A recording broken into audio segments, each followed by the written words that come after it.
Okay, first and foremost, I only ever want to start off with thank you for being here, for being a part of this. I could not do anything without you guys as speakers, telling your testimonies.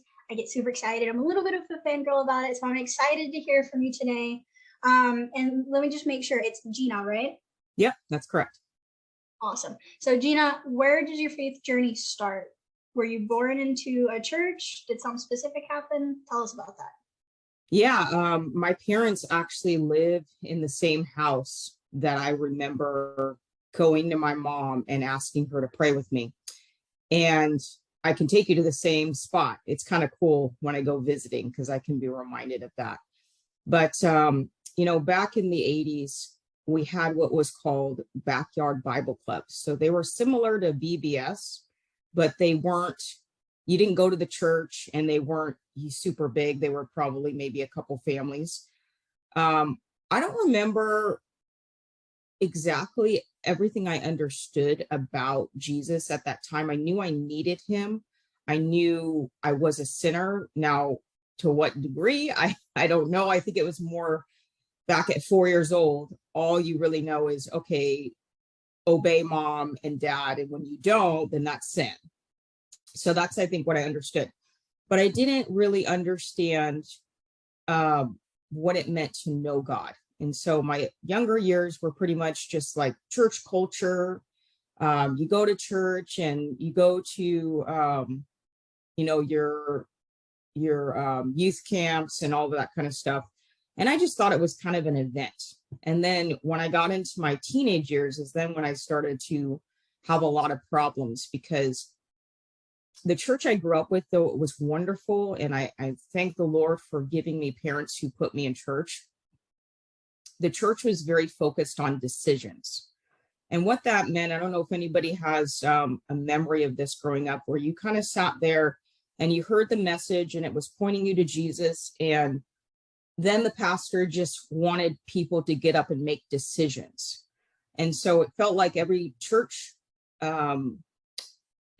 meeting was make a new decision, or almost like you needed to constantly renew your commitment. So I remember as a kid always over and over, okay, God, am I really saved? And just always fearing hell and always fearing that I would die one day and not be with Christ. And I think that was pushed by the church. And I don't think that was done spitefully or to hurt anybody. I think it just was kind of where the church was at the time. It wasn't really focused on knowing who God was in the sense of growing in your faith. I think it was more about getting people to make decisions so they could check it off. I think it was, I don't know if anybody's familiar with Billy Graham. I'm sure we're all are to extent. And that was kind of his culture of the altar calls, going down the aisle, and you see all the videos of all the people going down the aisle. And so that seemed to be what the church was kind of focused on. And so that really hit me hard, because in my home life,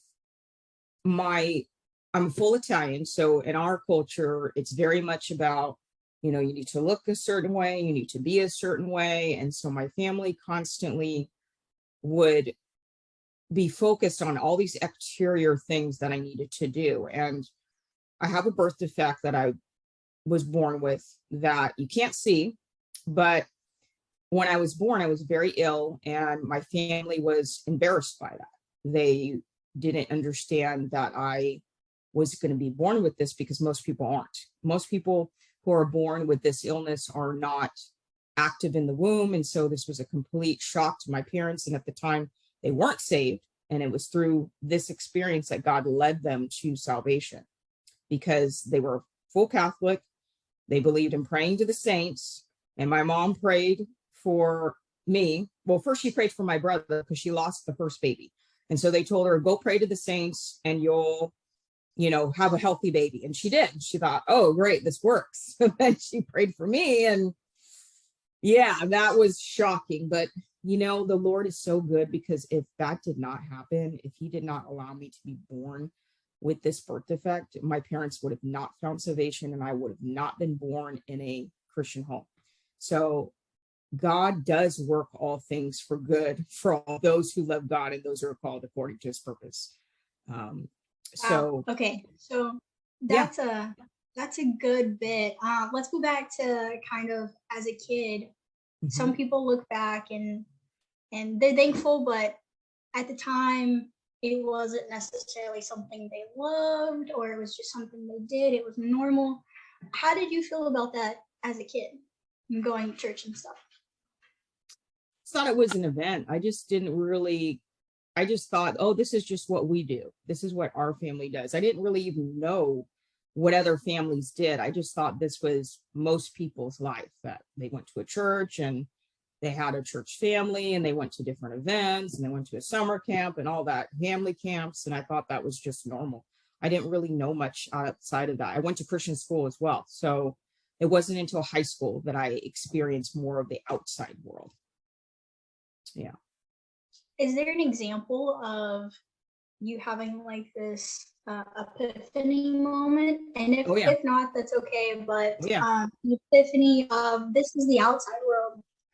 Can you give us an example of that?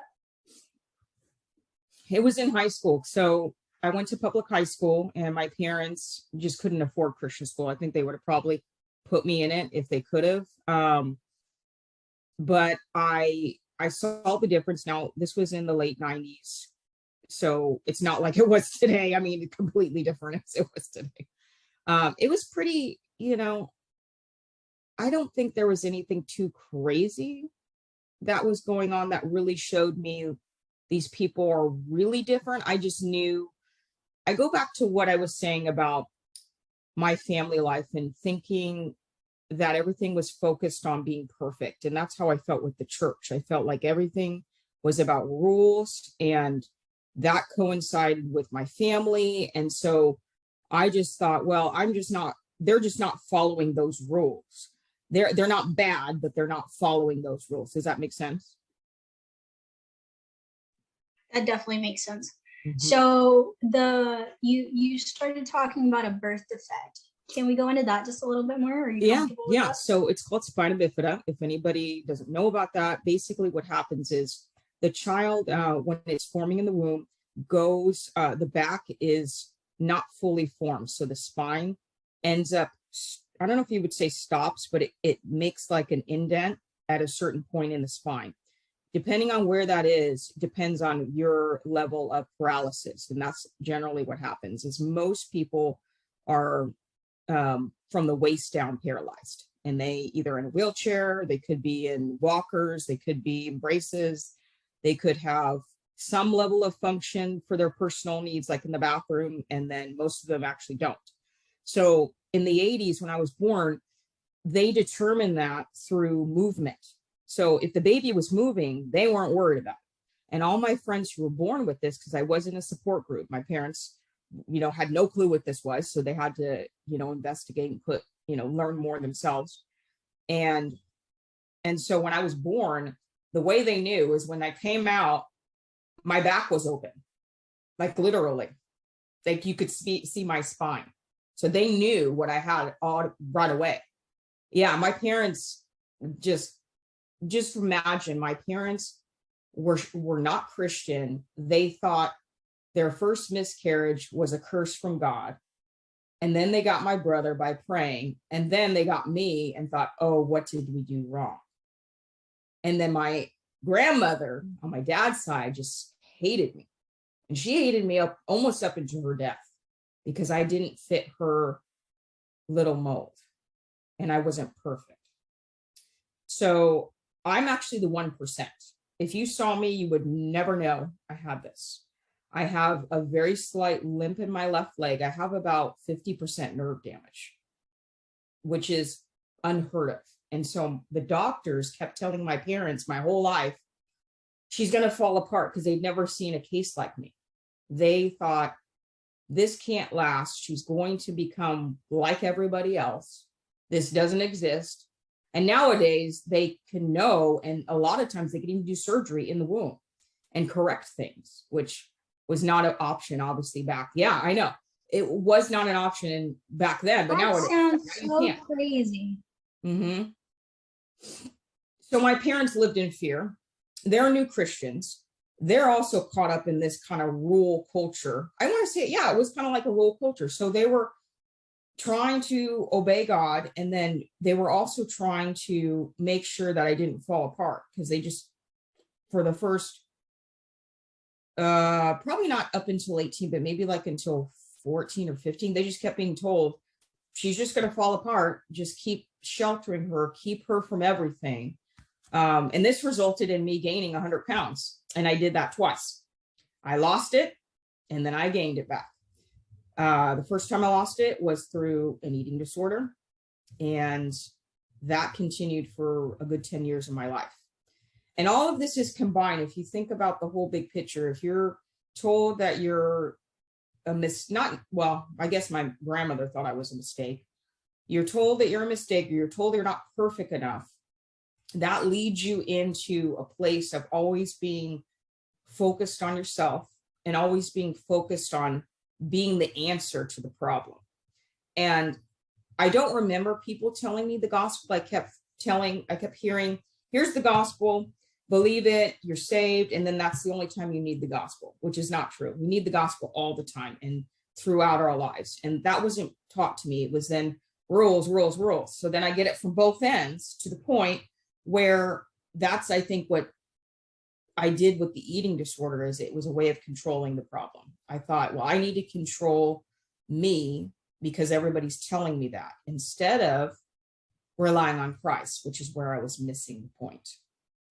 And so that birth defect has really no bearings on my life, other than the fact that God did a miracle and God brought salvation. So that's how I want to share with people, is that God sometimes allows birth defects, really horrible circumstances. I know people who they've been on the streets and have totally turned their life around because they trusted in the Lord. So that's the whole point of that, is that God can do above and beyond anything that we can imagine. And even in the midst of all that turmoil I was facing emotionally, mentally, I look back on that and go, you know what? What a blessing I can now share with other people who are hurting. It didn't have just the mental, but I had also a physical. And I just try to look for opportunities now to help other people overcome these things. That is a testimony within itself. And I feel like I've only kind of like heard the top layer. So you lost and gained 100 pounds twice. Help me understand the timeline of that. Like, you're born, you go to school, high school. Help me understand. So I was just the big kid. Literally, I just kept getting bigger and bigger, to the point where I probably outweighed most girls by 100 pounds, by easily. And then the pressure of my family, that grandmother, she wasn't the only one. She was the most severe one, but my whole family obsessed over it. They obsessed over my weight. That was like that's how I felt like a number on a scale. And so my mom threw me in Weight Watchers when I was 15. And she basically, I think, did it because she wanted everybody to be quiet in my family. She was kind of done with it, but she didn't know how to handle it. So, I'll tell you, I was going to say something else, but I'm going to wait for that, because that's going to open up a new can of worms. So from 15 to 18, I lost the weight, but I starved myself to get the last 25 pounds off. I just literally ate like an apple a day. It was terrible.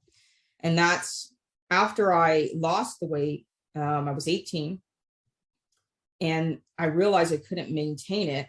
And so I had to continue the bulimia that I had, because I couldn't keep the weight down, because I was happy where I was, but I wanted to stay there. And I thought, in order to stay there, and this was a mental, emotional,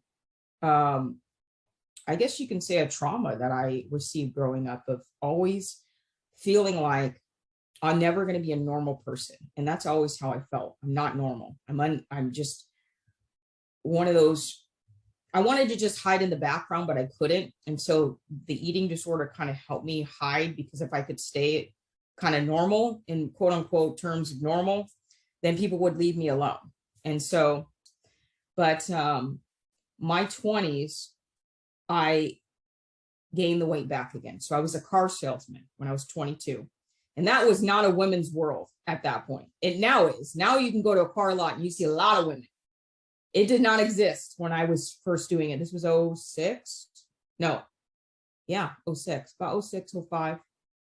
And that's what put the weight back on, because I hadn't dealt with the hard issues. I hadn't dealt with the hurt that I felt growing up. I didn't know how to see myself for what Christ had done. I didn't get that. I didn't understand that Christ didn't just give me a ticket to heaven. He gave me a new life. He gave me a new spirit. And that is not defined by the world. And I didn't get that. No one shared that with me. They just kept telling me, well, just do better and stop doing this. And so my 20s were kind of like, I almost want to call them my wandering years, kind of like the Israelites in the Old Testament. It was like my wandering years, I guess you could say, where I just kind of wandered from different things, trying to find God, but not really knowing where he was. I'd check, I'd buy this book or I'd go to this conference and think, okay, I'm going to find what I'm looking for somewhere in this mix of things I'm trying. So I knew I needed God. So I knew from age 4, I did have the Lord. I just didn't know how to follow him. And then my friend, right before I turned 30 in 2015, she said to me, okay, I want you to read this book. And I said, okay, yeah, sure, let's do it. And so we did. And it greatly impacted my life and changed my whole perspective, because it confronted me with this idea that I could be perfect enough. And that's where I really surrendered my life to the Lord, because I realized no matter how much good I do, I will never be good enough. And that's where God wants us to get. He wants us to realize that we're not good enough, not so we can sit there and beat ourselves up, but that we can see him. And I always think about a diamond. When you look at a diamond on a black velvet, that's why they bring out the black velvet, for you to look at the diamond on top of it, because the diamond shines under the blackness. And that's the same thing with sin. When we see our sin with Christ as the center and as the pure, beautiful diamond that shines against our blackness, that's when we see how much we need him. And that's what I realized. I realized, wow, I can never be good enough. And I was overwhelmed by that. And this person who wrote this book mentioned also, you have been given the Holy Spirit, not just so that you can talk to him, yes, but he's going to empower you to live the life that you could never live apart from him. And that's what blew me away. And from that moment on, my desire to know God flipped. I went from wanting to fix me to wanting to fix God, or wanting to fix me to wanting to know God. And that was the change that changed my entire life. Now, my life's not perfect. To you talk like this, like forever. Yeah. Am I the only one that said something similar to that? Or do you have other people say those kinds of things? Say that one more time. Do you have other people that just enjoy listening to you? Oh, well, I mean, I think that's why I got into discipleship, because, yeah, probably so. So let me get something straight. Let me make sure I'm understanding something. You grew up in church and did not hear the salvation of what it actually meant to know and have Christ until 30 years old. Yeah. Wow. And I think a lot of that just was the culture. It was where the church was. And I had one of my mom's friends. This is the interesting part. 2017, one of my mom's friends came up to me and said, "I'm sorry." And I said, "Why?" And she said, "I'm so sorry for what we taught you." And I said, "You know what? You didn't know. We all didn't know. This is where the church was. And this is where I guess my passion is right now. Is I know there's a lot of people like me out there who are sitting in church that are afraid to say something. They don't want to be embarrassed. They feel like, I've been here for so long. If I tell someone I don't really know the gospel, they'll laugh at me, or they'll tell me I'm a sinner, or they'll tell me I'm not wanted here. And that's, and I'll say something else that, maybe will resonate with someone out there. I think this is more prevalent than a lot of people want to admit, but I can't have children. My husband and I cannot have children. And you know, a lot of people in the church, I think, hide that. I think there's a lot of people who are struggling with that. But I will tell you that no matter what God has put you through, he's got a purpose for it. And the purpose I think he has for me is to come alongside other women who have children or who maybe are going to have children and help them train their children up in the right way, have the support that I didn't have growing up. Because even though I think the church is better now, I think there's a lot more gospel centered churches rather than workspace centered churches. I think there is still a great need to help the next generation raise the next generation. And so instead, my heart goes out to anybody listening to this who feels very called to have children and cannot have them. And I pray the Lord will bless you.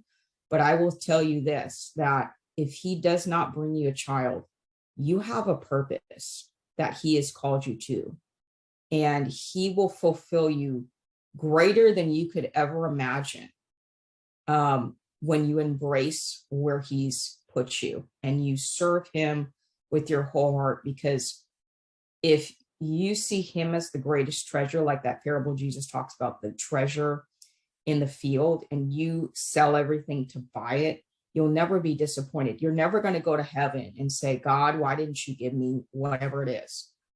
You're going to be so overwhelmed by his glory and his beauty that you will never feel unsatisfied when you get to heaven. And you can feel that way right now when you focus on him first. And that's my whole point in sharing the story, is that you have someone who started out focusing on self. And when you focus on self, you're always going to be disappointed, because we're never going to be able to be the way God has called us to be if we don't look away from ourselves. What is Hebrews say? In chapter 12, it says that we are to look to Jesus, the author and the perfecter of our faith. Beforehand, we read in chapter 11 where it says, here's all these witnesses who have come before you, who have walked in faith. Well, why did they walk in faith? Because they looked to Jesus. That's the only way. And so that's, I guess, my major point is to look to Jesus. And when you look at your sin, let that drive you to look to him rather than going into depression, into despair. Let that propel you to look to Jesus. I am so excited that your message is getting out and that we're changing the dynamic of what that church culture was. And it's just so great, because I feel like this is what church should feel like, versus, like you mentioned, the rules and the strict structure of what it used to be. And I'm so excited about that. A lot of that kind of stuff, the weight loss, the bulimia, the getting told yes or no on everything, the culture, all that's kind of heavy. Hey, tell me something like a favorite memory or a blessing or even just a funny story. Let's lighten it up just a little bit and then we'll go from there. Yeah. You know what I think of? I have this picture and I wish I could. I don't even know where it is now. I know I have it. I just got to look for it. But it's like one of those reminders, I don't know if you have like a moment with Christ that it was just that moment that will always bring you back to his comfort and his peace. But I have this picture of this sunset, and I can almost see it in my mind without even looking at this picture. Like, I know what colors were in the sky. I know how the clouds look. I know exactly where I was standing when I took this picture. And it's a memory upon a memory, because I'm a personal trainer and I've been doing that for 20 years and I love it. And that came out of this whole struggle that I had in desiring to help people who are struggling in this area. But I love being outside. I love being in nature. And so is my husband. So we do a lot of hiking and running and all that kind of stuff with the dogs. And so I have photographic memories, not just that picture of walking or running outside and seeing God just in the creation. And that just gives me so much joy and peace to just observe the world and see, like, God made this, and he is real, and he is alive and sustaining this world. And no matter what happens in this life, he has given me a glimpse of his presence in the creation. So that picture, and just every time I'm out there, I take different pictures just to remind me of that. So those are memories that I continue to have, that I hope one day I can go back and like put them in an album, and go, okay, well, this picture represents this and this. And I have a friend, and her and I do it back and forth. Like, she'll send something. She's like, this is what I see. And so it's pretty cool. It's a fun thing to do with friends. No, dude, that's awesome. That should be like a photo book sometime. Like you said. Yeah. It should be a photo book. And you can put like descriptions or whatever you want to by it. That's awesome. So you mentioned that you're a personal trainer. So in reference to that, what do you do today? Where are you at today? And how could people get in contact with you if they feel like it's a good fit? Yeah. So last year I felt the Lord, after COVID, I think we all kind of started to change gears on how we think about life. So before COVID, I was doing personal training out of my garage. I have a gym, doing it as a ministry to not only help women physically, but helping them spiritually, and making that connection between the mind, the body, and the spirit. And then COVID changed that. And then 2021, I think I just kind of didn't know what I was doing. It felt like God was putting me on the shelf to really pray and think about it. Last year, I felt him tell me to, okay, I'm going to have you step outside your comfort zone, because I like being in my own little thing. So I like, okay, just come to my house. I know you from so and so and so and so. So there's comfort there. But I felt him really stretching me and going, okay. And I had a friend who said this to me, and she'll still say this to me. I see you teaching women in a large capacity at some point. Now, I don't know if that will happen, but I'm taking the first step to see if that might be where God calls me. And that is I created a website. The website is designed to do exactly what we've been sharing, turning women away from themselves, away from doing more good deeds, being more perfect, trying to please people, and showing them their need for Christ first, and then helping them learn what the Bible teaches so that they understand the gospel and they understand how to think about who God is and what he has done, and then helping them apply that to their lives. And then lastly, and I think one of the biggest things that people don't do is know how to do apologetics. So taking what you've learned and knowing how to present it to people, because everybody has a different story and everybody has an ability to reach different types of people. Whoever I can reach, I can't reach other people that another person can reach. So if we understand what the Bible teaches and how Christ has not only saved us, but has renewed us, we can share that then with other people. So I have a little 4-step program, and the website is www.standingonfoundations with an S on the end. So standingonfoundations.com. And I have a little Bible study up right now called Examining the Heart. And that is where you learn how to see where you are. This is where I'm at now, but look at how great Christ is. And so that's the point of that study, is helping women turn back to God, away from self. And then from there, then I will lead them down to learning what the Bible teaches, learning how to apply it, and then learning how to share it with their friends. But it really comes down to first that whole piece about turning away from self. So that's what I'm doing now. I don't know if it will progress into fitness. It might.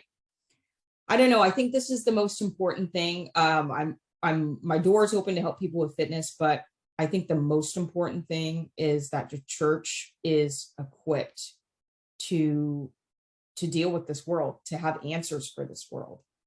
And we can't have answers if we don't know what we're doing. If we're not rooted in Christ, that we can't help the world. We may not be doing as bad, quote unquote, as the world, as we kind of measure ourselves against ourselves, but we're never going to show them the beauty of Christ if we don't believe it. So I think that's my main mission for women is, if we don't believe what we say we believe, it's never going to infect the world. And that's the realization I came to, is I believe what I believe, and it is without a shadow of a doubt.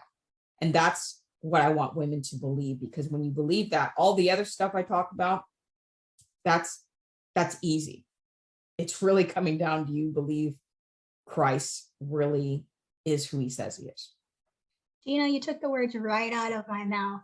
I don't even include it on the background information. And I always like to ask, what is your main mission, or what is the final message you want to leave people with? And you hit it right on the dot. And I appreciate that. And thank you for being here with me, for sharing your story and what you're up to. I'm thankful that you're out here doing what you're doing with us. Thank you so much. Absolutely. All right, so stick with us. I'm going to stop the recording.